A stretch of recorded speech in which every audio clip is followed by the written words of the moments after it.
آپ نے کہا کہ جب امام پڑھ رہا ہو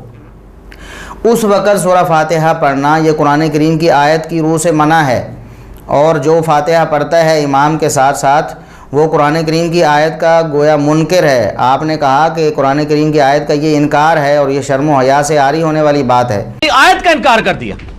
اور کوئی شرم و حیا نہیں۔ تو میں آپ کو بتاتا ہوں، سب سے پہلے تو آپ نے کہا کہ یہ آیت تو آفاقی ہے نا، اس کو یہ کہنا کہ فاتحہ کے بارے میں نازل نہیں ہوئی، لیکن چونکہ ہر آیت عموم کے اعتبار سے وہ آفاقی ہوتی ہے، لہٰذا اس آیت کی روح سے قرآن کریم امام کے پیچھے پڑھنا بلکہ فاتحہ پڑھنا یہ منع ٹھہرتا ہے۔ میں آپ کو بتاتا ہوں کہ یہ آیت مکی ہے۔ اس آیت کے مکی ہونے کے حوالے سے میں ابھی اس بحث میں نہیں پڑھنا چاہتا، کیونکہ آپ نے بھی اس بات کو تسلیم کر لیا کہ مکی بھی ہے تو لیکن آفاقی ہے۔ آفاقی ہونے کے ناطے سورہ فاتحہ امام کے پیچھے اس آیت کی روح سے منع ہونی چاہیے، اس لیے میں اس کے مکی مدنی ہونے کے حوالے سے اختلاف میں نہیں پڑھتا ابھی۔ آپ نے چونکہ مان لیا ہے کہ یہ آیت مکی ہے لیکن آفاقی ہے، تو میں آپ کو بتاتا ہوں، آپ کو یہ بات معلوم نہیں ہے۔ صحیح مسلم میں بڑی واضح حدیث موجود ہے کہ نبی کریم صلی اللہ علیہ وسلم کے صحابہ کرام مدینہ میں آ کر بھی، مدینہ میں آنے کے بعد بھی نماز میں ایک دوسرے سے باتیں بھی کر لیا کرتے تھے، یہ بھی پوچھ لیتے تھے کیا حال ہے آپ کا، کیونکہ نماز میں باتیں کرنا بھی منع نہیں ہوا تھا۔ تو جس وقت نماز میں عام باتیں، دنیاوی باتیں کرنا منع نہیں ہوا تھا، امام پڑھ بھی رہا ہے، امام قرات بھی کر رہا ہے، پیچھے دنیاوی باتیں بھی ہو رہی ہیں، جب یہ آیت مکہ میں نازل ہو کر مدینہ میں بھی ان لوگوں کو باتیں کرنے سے منع نہیں کر رہی ہے تو سورہ فاتحہ پڑھنے سے منع کرے گی؟ اصل بات یہ تھی، اس آیت کی آفاقیت پہ کوئی دوسری رائے نہیں ہے، لیکن جس فاتحہ کو نبی کریم صلی اللہ علیہ وسلم نے فرض اور واجب کر دیا کہ اس کے بغیر نماز ہی نہیں ہے، اور جس کے بارے میں صحابہ نے بتا دیا اور سیدنا ابو ہریرہ رضی اللہ تعالیٰ عنہ نے جس کے بارے میں بتا دیا کہ امام کے ساتھ ساتھ ہی پڑھنی ہے، آپ امام کے ساتھ ساتھ پڑھ سکتے ہو، آپ امام کے ساتھ ساتھ پڑھو، اس کے بارے میں آپ یہ آیت فٹ کر کے کہتے ہیں کہ ان لوگوں کو شرم نہیں آتی، یہ قرآن کا انکار کرتے ہیں۔ شرم دراصل آپ کو نہیں آتی مرزا صاحب، ہم بڑی کوشش کرتے ہیں کہ آپ کے حوالے سے کوئی سخت بیانی نہ ہو، کوئی سخت لفظ نہ نکلے۔ اب ظاہر ہے یہ تو ہماری مجبوری ہے کہ جو لفظ آپ ائمہ دین پر اور صحابہ کرام پر بول رہے ہیں وہی تو ہم آپ کو بھی سنا سکتے ہیں نا۔ خود آپ بھی کہتے ہیں کہ اگرچہ گالی دینا جائز نہیں ہے اور بری گفتگو کرنا جائز نہیں ہے، لیکن مقابلے میں آپ کر سکتے ہیں، جب کوئی دوسرا آپ کو برا بھلا کہہ رہا ہو تو ہم وہی الفاظ لوٹا سکتے ہیں، تو اس لیے ہم وہی الفاظ آپ پر لوٹا رہے ہیں کہ آپ کو شرم کرنی چاہیے۔ جب آپ کو علم نہیں ہے، آپ کو عربی زبان پہ بھی عبور نہیں ہے، آپ ترجمہ قرآن کریم کا صحیح نہیں کر سکتے ہو، تو آپ پھر سیدنا ابو ہریرہ رضی اللہ تعالیٰ عنہ اور امام بخاری پر بہتان لگا کر اہل حدیث کو بدنام کرنا چاہتے ہیں۔ آپ کو یہ حق آخر کس نے دیا ہے؟ تو پہلی بات میں یہ بتا چکا ہوں کہ یہ آیت مکے میں نازل ہوئی، آفاقیت کے باوجود بھی صحابہ کرام کو اس کی آفاقیت کا پتہ نہیں تھا۔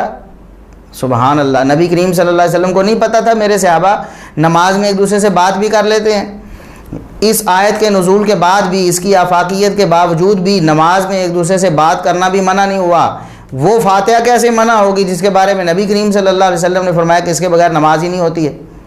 اور سیدنا ابو ہریرہ رضی اللہ تعالیٰ عنہ، صحیح مسلم کی حدیث،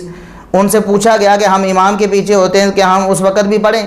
تو انہوں نے کہا پڑھنی ہے، اس کے بغیر تو نماز نہیں ہے۔ اور پھر انہوں نے اپنی دلیل میں حدیث قدسی پیش کی ہے، صحیح مسلم میں آپ پڑھ کے دیکھیں۔ انہوں نے کہا کہ نبی کریم صلی اللہ علیہ وسلم نے فرمایا، اللہ یہ فرماتا ہے قسمت الصلاۃ بینی و بین عبدی، میں نے اپنے اور بندے کے درمیان نماز کو تقسیم کر لیا ہے، آدھی اس کے لیے ہے، آدھی میرے لیے ہے۔ اور وہ جو نماز کو تقسیم کیا تھا وہ دراصل فاتحہ کو تقسیم کیا تھا، الحمدللہ رب العالمین سے شروع کیا اور وَلَضَّالِّينَ تک بتایا کہ اتنا حصہ بندے کے لیے، اتنا اللہ کے لیے ہے۔ تو جو نماز میں نماز ہی نہیں پڑھتا، فاتحہ کو نماز کہا گیا نا، جو نماز میں فاتحہ نہیں پڑھتا، جو نماز میں نماز ہی نہیں پڑھتا، اس کی کون سی نماز ہوگی؟ دیکھیں فاتحہ کے بارے میں اتنی سخت بات سیدنا ابو ہریرہ رضی اللہ تعالیٰ عنہ نے بھی فرمائی، اور نبی کریم صلی اللہ علیہ وسلم کا وہ فرمان آپ کو بھی پتہ ہے صحیح بخاری اور صحیح مسلم میں کہ لا صلاۃ لمن لم یقرأ بفاتحۃ الکتاب، اور امام بخاری رحمۃ اللہ علیہ نے جو اس پر تبویب کی ہے، چیپٹرائزیشن، وہ آپ نے بھی پڑھی ہے اور لوگوں کو آپ نے بتایا بھی ہے کہ بڑی سخت چیپٹرائزیشن انہوں نے کی ہے کہ کسی شخص کی کوئی بھی نماز، وہ فرضی ہو، نفلی ہو، دن کی ہو، رات کی ہو، مسافر ہو، مقیم ہو، کوئی بھی نماز ہو، امام ہو، مقتدی ہو، منفرد ہو، کوئی بھی نماز، کسی نماز کی کوئی بھی رکعت سوائے فاتحہ کے نہیں ہوتی۔ اگر فاتحہ نہیں پڑھی گئی تو وہ رکعت شمار نہیں ہوگی۔ یہ بات آپ بھی مانتے ہیں، یہ حدیثیں آپ کے بھی سامنے ہیں، تو اس کے باوجود آپ یہ کہتے ہیں کہ یہ آیت ان سب حدیثوں کو ختم کر دے گی یا ان حدیثوں کو جو ہے نا معطل کر دے گی کہ ان پر عمل نہیں ہوگا۔ پھر آپ کہتے ہیں کہ اگر امام جو ہے وہ اس طرح پڑھے کہ امام کے پڑھنے کے دوران انسان کو پڑھنا نہ پڑے تو تب تو آپ پڑھ لو ورنہ نہ پڑھو۔ اس پر بات ہم پھر کرتے ہیں کہ جب یہ فرض ہے، جب یہ فرض اور واجب ہے نماز میں فاتحہ پڑھنا، اور ایک امام موقع نہیں دیتا جس طرح آپ کہتے ہو کہ پڑھنی چاہیے، تو پھر اس کا مطلب ہے فرض ساقط ہو جائے گا؟ کیا اس کے بغیر نماز ہو جائے گی؟ پھر یہ حدیث کے خلاف آپ کا موقف ہوا کہ نہیں؟ آپ خود کہتے ہیں کہ اس طرح اگر امام پڑھے تو پھر آپ پڑھ لو، وہ کس طرح ہے اس کا ذکر آگے میں کروں گا، لیکن اگر اس طرح نہ پڑھے تو پھر آپ فاتحہ نہ پڑھو۔ تو اگر فاتحہ نہ پڑھی، لا صلاۃ لمن لم یقرأ بفاتحۃ الکتاب، پھر اس حدیث کی روح سے آپ کی نماز کیسے ہو گئی؟ اور سیدنا ابو ہریرہ رضی اللہ تعالیٰ عنہ کا فتویٰ جو ہے کہ فاتحہ کے بغیر نماز نہیں ہوتی، امام کے پیچھے بھی ہو تو پڑھنا ہی پڑھنا ہے، تو پھر اس کے بغیر نماز کیسے ہو جائے گی؟ تو پہلا نقطہ یہ ہے کہ اس آیت نے اپنی آفاقیت کے باوجود، اس کی وہ آفاقیت تھی ہی نہیں جو آپ نے سمجھ لی ہے۔ آگے کچھ اور باتیں بھی میں کچھ اور پوائنٹس بتانے والا ہوں، ان سے پتہ چل جائے گا کہ آپ کی عقل نے صحیح کام نہیں کیا ہے۔ اس آیت کی آفاقیت کے باوجود بھی، جو سورہ اعراف کی 204 نمبر آیت ہے، اس کی آفاقیت کے باوجود بھی صحابہ کرام مدینے میں آ کر بھی ایک دوسرے سے نماز میں دنیاوی باتیں کر لیا کرتے تھے۔ اس آیت نے منع نہیں کیا، بلکہ وہ دوسری آیت نازل ہوئی وَقُومُوا لِلَّهِ قَانِتِينَ، جب یہ آیت نازل ہوئی تو صحابہ کہتے ہیں کہ ہمیں پھر سکوت کا حکم دے دیا گیا اور کلام سے منع کر دیا گیا۔ امام قرات کر رہا ہے، صحابہ کرام سکوت بھی نہیں کرتے، خاموش بھی نہیں ہوتے تھے، باتیں کر لیتے تھے۔ تو اس آیت نے اس سے منع نہیں کیا، بات چیز سے بھی منع نہیں کیا، اور عدم سکوت سے یعنی اونچی ایک دوسرے سے بات کرنے سے بھی منع نہیں کیا۔ تو اس آیت نے فاتحہ سے کیسے منع کر دیا، جس فاتحہ کو نبی اکرم صلی اللہ علیہ وسلم نے فرض اور لازم قرار دیا ہے؟ یہ بات ہے جو آپ کی سمجھ میں نہیں آئی، اور آپ نے علماء اہل حدیث کو کوسنا شروع کر دیا اور اہل حدیث کو ایکسٹریمسٹ کہنا شروع کر دیا کہ وہ انتہا پسند ہیں، اور آپ کا فتویٰ جیسا میں بتانے والا ہوں سیدنا ابو ہریرہ رضی اللہ تعالیٰ عنہ پر بھی لگ گیا کہ یہ قرآن کی آیت کے معاذ اللہ منکر ہیں اور ان کو شرم و حیا نہیں آتی، اور یہی فتویٰ امام بخاری رحمۃ اللہ علیہ پر بھی لگ گیا۔ دوسرا پوائنٹ اس حوالے سے کہ اس آیت میں وَإِذَا قُرِئَ الْقُرْآنُ فَاسْتَمِعُوا لَهُ وَأَنصِتُوا، اس آیت میں مطلق قرات کی بات ہے، سورہ فاتحہ کی بات اس میں نہیں ہے، اور مطلق قرات کو ہم بھی منع سمجھتے ہیں۔ ابو داود کی حدیث نبی کریم صلی اللہ علیہ وسلم نے ارشاد فرمایا لعلکم تقرؤون خلف امامکم، یہ ساری حدیثیں امام بخاری رحمۃ اللہ علیہ کی جزء القرات میں موجود ہیں، یہ آپ کو نظر نہیں آئی ہیں، اور آپ نے اہل حدیث کو انتہا پسند کہہ دیا اور ان کو کہا کہ یہ آیتیں قرآنی کے منکر ہیں۔ نبی کریم صلی اللہ علیہ وسلم کے پیچھے صحابہ نے قرات کی تو آپ نے سلام پھیرنے کے بعد پوچھا لعلکم تقرؤون خلف امامکم، مجھے ایسے لگتا ہے تم میرے پیچھے امام کے پیچھے پڑھ رہے ہو۔ آوازیں آپ صلی اللہ علیہ وسلم کے کان میں آ رہی تھیں، اس وجہ سے آپ صلی اللہ علیہ وسلم کو قرات کرنے میں مشکل ہو رہی تھی۔ آپ نے فرمایا میرے پیچھے پڑھتے ہو؟ صحابہ نے کہا اللہ کے رسول پڑھتے ہیں۔ آپ نے فرمایا لا تفعلوا الا بفاتحۃ الکتاب، فاتحہ کے علاوہ کچھ نہ پڑھا کرو۔ اور وہاں واضح الفاظ ہیں کہ جب میں اونچی آواز سے پڑھ رہا ہوں، اذا جہرت، جب میں اونچی بلند آواز سے قرآن کی قرات کر رہا ہوں اس وقت سوائے فاتحہ کے کچھ اور نہ پڑھو۔ تو جب فاتحہ کو آپ صلی اللہ علیہ وسلم نے خود مستثنا کر دیا، فرما دیا کہ میں جب پڑھ رہا ہوں اس وقت فاتحہ کے علاوہ کچھ نہیں پڑھنا، اس کا مطلب یہ ہے کہ قرآن کریم کی اس آیت سے اگر نماز میں قرات کی بات ہے تو یہ مطلق قرات ہے، فاتحہ اس سے مراد نہیں ہے، کیونکہ نبی کریم صلی اللہ علیہ وسلم نے خود فرمایا جب میں اونچی آواز سے پڑھ رہا ہوتا ہوں تو سوائے فاتحہ کے کچھ نہ پڑھا کرو۔ آپ کا مقدمہ مرزا صاحب نبی کریم صلی اللہ علیہ وسلم کی حدیث سے ہی ختم ہو گیا ہے۔ تیسرا پوائنٹ یہ ہے کہ نماز کا آغاز انسان تکبیر تحریمہ سے کرتا ہے۔ جب آپ آئیں گے امام صاحب قرات کر رہے ہیں، آپ نے نماز میں شامل ہونا ہے نا، نماز میں شامل کیسے ہوں گے مرزا صاحب؟ آپ ظاہر آپ اللہ اکبر کہیں گے نا، اللہ اکبر کہیں گے اس وقت جب امام قرات کر رہا ہے بلند آواز سے، اس وقت آپ کی کہی ہوئی اللہ اکبر کیا قرآن کی اس آیت کے منافی ہوگی یا نہیں ہوگی؟ اگر آپ کہیں کہ اس وقت اللہ اکبر کہنا بھی قرآن کی اس آیت کا انکار ہے تو پھر آپ بتائیں لوگوں کو کہ آپ نماز کیسے شروع کریں گے؟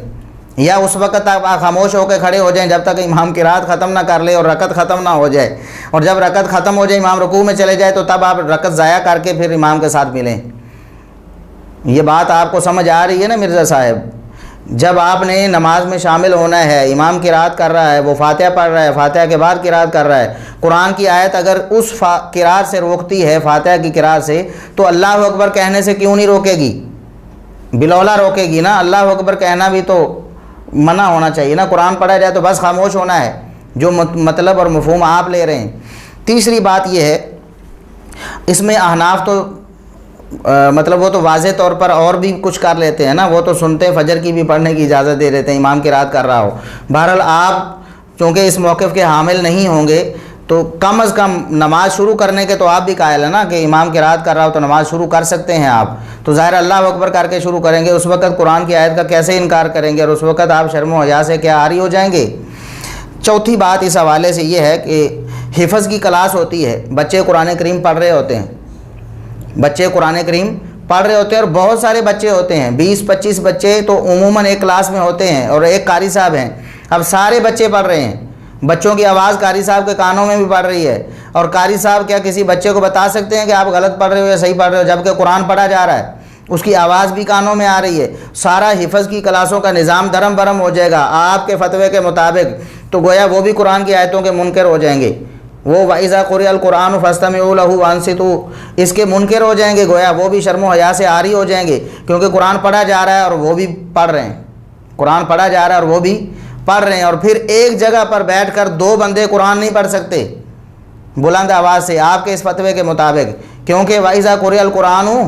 فَاسْتَمِعُوا لَهُ وَأَنصِتُوا لَعَلَّكُمْ تُرْحَمُونَ، کیونکہ آپ کے نزدیک یہ آیت آفاقی ہے، اس کا نماز سے اور غیر نماز سے کوئی اس کو مقید نہیں کیا جا سکتا، تو پھر ظاہر ہے مرزا صاحب آپ کے فتوے کے مطابق 2 بندے ایک جگہ بیٹھ کر اونچی آواز سے قرات بھی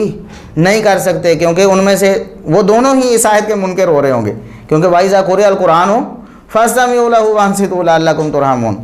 اور یہ چوتھی بات تھی۔ پانچویں بات یہ ہے کہ اگر گاڑی میں تلاوت لگی ہو، آپ کسی گاڑی میں بیٹھے ہیں پبلک ٹرانسپورٹ پہ، وہاں تلاوت لگی ہوئی ہے، تو آپ کا فون آتا ہے تو آپ فون تو نہیں سن سکیں گے نا مرزا صاحب، آپ فتویٰ یہ دیں کہ گاڑی میں اگر قرآن کریم کی تلاوت لگی ہو تو آپ فون نہیں سن سکتے، یہ فتویٰ آپ کو دینا پڑے گا نا۔ اور اس سے اگلی بات یہ ہے کہ اگر آپ کے پڑوسیوں نے قرآن کریم کی تلاوت لگائی ہو اور آپ کے گھر میں آواز آ رہی ہو تو آپ تو پورا دن پھر روزہ رکھیں گے نا چپ کا، کیونکہ اگر آپ بول گئے ہاں نہ بھی اگر آپ نے کر دی، یا کسی کو آپ نے کہہ دیا کہ خاموش ہو جاؤ قرآن کی قرات ہو رہی ہے، تب بھی آپ اس آیت کے منکر ہو جائیں گے نا۔ وَإِذَا قُرِئَ الْقُرْآنُ فَاسْتَمِعُوا لَهُ وَأَنصِتُوا لَعَلَّكُمْ تُرْحَمُونَ۔ ان ساری صورتوں میں جو 5-6 میں نے بتائی ہیں، قرآن کریم کی آفاقیت کہاں چلی جاتی ہے مرزا صاحب؟ آپ بھی ان چیزوں کے قائل نہیں ہیں، آپ بھی کہیں گے کہ ان صورتوں میں آپ بول سکتے ہیں، بات کر سکتے ہیں، نماز شروع کر سکتے ہیں، تو پھر قرآن کریم کی آفاقیت کہاں چلی جائے گی؟ تو آپ نے خود ہی اس بات پر غور نہیں کیا، اور لوگوں کو آپ کہہ رہے ہیں کہ وہ قرآن کریم کی آیت کے منکر ہیں۔ اب رہی بات کہ سیدنا ابو ہریرہ رضی اللہ تعالیٰ عنہ کا موقف دراصل کیا تھا، اور امام بخاری رحمۃ اللہ علیہ کا کیا موقف تھا۔ آپ نے کہا کہ امام نسائی رحمۃ اللہ علیہ نے بھی ایک رزلٹ نکالا ہے، آپ نے کہا کہ یہی آیت پیش کر کے نا امام نسائی رحمۃ اللہ علیہ نے رزلٹ کیا نکالا ہے کہ جب امام جہری قرات کرے تو مقتدیوں نے خاموشی سے سننا ہے، مقتدیوں نے خاموشی سے سننا ہے۔ آپ نے کہا کہ امام نسائی رحمۃ اللہ علیہ بھی یہی ثابت کرنا چاہتے ہیں کہ امام کے پیچھے فاتحہ نہیں پڑھنی چاہیے، اسی لیے آپ نے یہ قول پیش کیا نا۔ حالانکہ امام نسائی رحمۃ اللہ علیہ نے مطلق قرات کی بات کی ہے، فاتحہ کی بات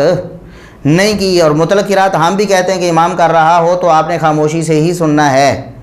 مطلق قرات آپ نے خاموشی سے سننی ہے، پیچھے امام کے پڑھنا نہیں ہے۔ تو امام نسائی رحمۃ اللہ علیہ بھی یہی فرما رہے ہیں کہ امام جب جہری قرات کر رہا ہو، مطلق قرات، فاتحہ کی بات انہوں نے نہیں کی، فاتحہ کے حوالے سے تو انہوں نے الگ باب قائم کیے ہوئے ہیں، وہ آپ کو نظر نہیں آئے مرزا صاحب؟ آپ کیوں اس طرح کی باتیں کرتے ہیں، لوگوں کو دھوکہ دینے کی کوشش کرتے ہیں؟ آپ دیکھیں کہ امام نسائی رحمۃ اللہ علیہ نے 910 نمبر حدیث پر جو باب قائم کیا ہے، ایجاب و قراءۃ فاتحۃ الکتاب فی الصلاۃ، نماز میں سورہ فاتحہ کی قرات واجب ہے، یہ باب انہوں نے قائم کیا ہے۔ اور دوسرا باب انہوں نے قائم کیا ہے 920 نمبر حدیث پر، وہ فرماتے ہیں قراءۃ ام القرآن خلف الامام فیما جہر بہ الامام، امام جن نمازوں میں قرات اونچی آواز سے کرتا ہے ان نمازوں میں بھی امام کے پیچھے سورہ فاتحہ کی قرات کرنا، اس کا امام صاحب نے باب قائم کیا، اور اس میں انہوں نے حدیث کون سی کوٹ کی ہے؟ عبادہ بن صامت رضی اللہ تعالیٰ عنہ کی وہ حدیث کہ صلی بنا رسول اللہ صلی اللہ علیہ وسلم بعض الصلوات التي يجهر فيها بالقراءة، آپ صلی اللہ علیہ وسلم نے ہمیں جہری قرات والی ایک نماز پڑھائی۔ فقال، پھر آپ نے فرمایا نماز کے بعد، لا يقرأن احد منكم اذا جهرت بالقراءة الا بأم القرآن، آپ صلی اللہ علیہ وسلم نے ارشاد فرمایا تم میں سے کوئی بھی اس وقت قرات نہ کرے جب میں جہری آواز سے پڑھ رہا ہوں، اذا جہرت، جب میں بلند آواز سے قرآن کریم پڑھوں اس وقت تم میں سے کوئی کچھ نہ پڑھے الا بأم القرآن، سوائے سورۃ الفاتحہ کے۔ آپ نے خود ارشاد فرما دیا جب میں قرآن جہری آواز سے پڑھ رہا ہوں۔ یہاں یہ بات نہیں ہے جو مرزا صاحب کرنا چاہتے ہیں کہ سختوں میں پڑھنا، جس پر ہم ابھی جانے والے ہیں۔ وہ کہتے ہیں کہ امام جب خاموش ہے سورہ فاتحہ سے پہلے یا سورہ فاتحہ کے بعد اس وقت ہی مقتدی نے پڑھنا ہے، ورنہ نہیں پڑھنا۔ نبی کریم صلی اللہ علیہ وسلم کیا فرماتے ہیں؟ اذا جہرت، جب میں اونچی آواز سے قرات کر رہا ہوں، جب میں اونچی آواز سے قرات کر رہا ہوتا ہوں تو تم میں سے کوئی کچھ بھی نہ پڑھے الا بأم القرآن، سوائے سورہ فاتحہ کے۔ سورہ فاتحہ اس نے پڑھنی ہے۔ یہ تو نبی کریم صلی اللہ علیہ وسلم کی بھی تعلیم ہے، جس کو آپ قرآن کے خلاف کہہ رہے ہیں۔ معاذ اللہ، نبی کریم صلی اللہ علیہ وسلم کو قرآن کی آیت کا معنی معلوم نہیں تھا؟ استغفر اللہ، نعوذ باللہ، آپ کیسی باتیں مرزا صاحب کرتے ہیں؟ آپ کو گویا آپ نے اس فتوے کے ذریعے نبی کریم صلی اللہ علیہ وسلم پر بھی معاذ اللہ فتویٰ لگا دیا کہ وہ بھی قرآن کی آیت کے معاذ اللہ منکر ہیں، کیونکہ نبی کریم صلی اللہ علیہ وسلم خود فرما رہے ہیں اذا جہرت، جب میں بلند آواز سے پڑھ رہا ہوتا ہوں، اس وقت جب میں بلند آواز سے پڑھ رہا ہوتا ہوں اس وقت سوائے فاتحہ کے کچھ نہیں پڑھنا۔ اس کا مطلب ہے نبی کریم صلی اللہ علیہ وسلم فرما رہے ہیں اس وقت فاتحہ تم نے پڑھنی ہے، فاتحہ کے علاوہ کچھ نہیں پڑھنا، اور یہی اہل حدیث کا موقف ہے۔ تو یہ امام نسائی رحمۃ اللہ علیہ پر آپ نے جھوٹ باندھنے کی کوشش کی کہ امام نسائی گویا آپ کے بقول فاتحہ خلف الامام سے منع کر رہے ہیں کہ جب امام پڑھ رہا ہو تو سورہ فاتحہ نہیں پڑھنی۔ انہوں نے تو مطلق قرات کی بات کی ہے کہ جو عام قرات ہوتی ہے وہ نہیں کرنی، ہم بھی کہتے ہیں عام قرات نہیں کرنی۔ فاتحہ ہم کہتے ہیں کہ وہ پڑھنی ہے، امام پڑھ رہا ہو تب بھی پڑھنی ہے۔ وہی امام نسائی رحمۃ اللہ علیہ نے باب قائم کیا، اور اس میں حدیث جو بالکل واضح تھی دو ٹوک الفاظ میں کہ جب میں اونچی آواز سے پڑھ رہا ہوتا ہوں تو سوائے فاتحہ کے کچھ نہ پڑھو، یعنی فاتحہ پڑھ لو۔ جب میں اونچی آواز سے پڑھ رہا ہوں تو فاتحہ پڑھ لو، یہ نہیں فرمایا کہ میں خاموش ہو جاؤں تو تب پڑھو، اگر میں خاموش نہ ہو جاؤں تو نہ پڑھو۔ ایسی بات تو نبی کریم صلی اللہ علیہ وسلم نے نہیں فرمائی۔ یہ سنن نسائی کی 920 نمبر حدیث ہے، اور یہ مرزا صاحب اس کا جواب آپ پر تا قیامت قرض ہے، اور فرض بھی ہے کہ آپ لوگوں کو بتائیں کہ اتنا بڑا دھوکہ آپ نے کیوں کیا ہے لوگوں کے ساتھ۔ اب رہی بات، آپ نے کہا کہ یہ جو قرآن جب پڑھا جا رہا ہے تو خاموش رہنا ہے، قرآن کریم کی آیت کی عالمگیریت یہ بتاتی ہے، تو یہاں میں اتنی وضاحت بھی کر دینا چاہتا ہوں کہ خاموشی سے پڑھنا یہ قرآن کریم کو نہ سننے کے خلاف ہے، اور نہ یہ خاموشی سے پڑھنا سکوت کے خلاف ہے، انصات کے خلاف بھی نہیں ہے۔ یعنی خاموشی سے اگر کوئی پڑھتا ہے تو اس کو یہ کہا جائے گا کہ یہ خاموش ہے، پڑھ بھی رہا ہے آہستہ سے، اس کو خاموش بھی کہا جائے گا، جیسا کہ صحیح بخاری کی 744 نمبر حدیث ہے۔ سیدنا ابو ہریرہ رضی اللہ تعالیٰ عنہ کان رسول اللہ صلی اللہ علیہ وسلم یسکت بین التکبیر و بین القراءۃ اسکاتۃ۔ سیدنا ابو ہریرہ رضی اللہ تعالیٰ عنہ بیان کرتے ہیں کہ نبی کریم صلی اللہ علیہ وسلم تکبیر تحریمہ کہنے کے بعد قرات شروع کرنے سے پہلے خاموش رہا کرتے تھے، خاموش رہا کرتے تھے، سکوت سے ہے اسکات، خاموش رہا کرتے تھے۔ تو انہوں نے اللہ کے رسول صلی اللہ علیہ وسلم سے عرض کی بھی ابی و امی یا رسول اللہ، اللہ کے رسول میرے ماں باپ آپ پر قربان ہوں، اسکاتو کا بین التکبیر والقراءۃ ما تقول، آپ جب تکبیر اور قراءت کے درمیان خاموش ہوتے ہیں، جب آپ سکوت کرتے ہیں، اس وقت آپ کیا کہتے ہیں؟ ابو ہریرہ رضی اللہ تعالیٰ عنہ کا مذہب بھی کیا ہے کہ اگر آہستہ سے آپ کچھ کہہ لیں تو وہ سکوت اور خاموشی کے خلاف نہیں ہے۔ قالا، آپ صلی اللہ علیہ وسلم نے فرمایا اقولو، میں یہ کہتا ہوں۔ آپ نے بھی یہ نہیں فرمایا کہ یہ تو سکوت کے خلاف ہے، آپ نے فرمایا کہ سکوت میں کرتا ہوں، میں خاموش ہی ہوتا ہوں لیکن یہ پڑھتا بھی ہوں اللہم باعد بینی و بین خطایا۔ یہ صحیح بخاری کی 744 نمبر حدیث ہے۔ تو قرآن کریم کی اس آیت کے یہ خلاف نہیں ہے فاتحہ پڑھنا امام کے پیچھے۔ مرزا صاحب، امام کے پیچھے ہم فاتحہ اونچی آواز سے نہیں پڑھتے بلکہ ہم آہستہ سے پڑھتے ہیں، اور نبی کریم صلی اللہ علیہ وسلم فرما رہے ہیں کہ آہستہ سے اگر کوئی پڑھے تو سکوت اور انصات اور خاموشی کے خلاف نہیں ہے۔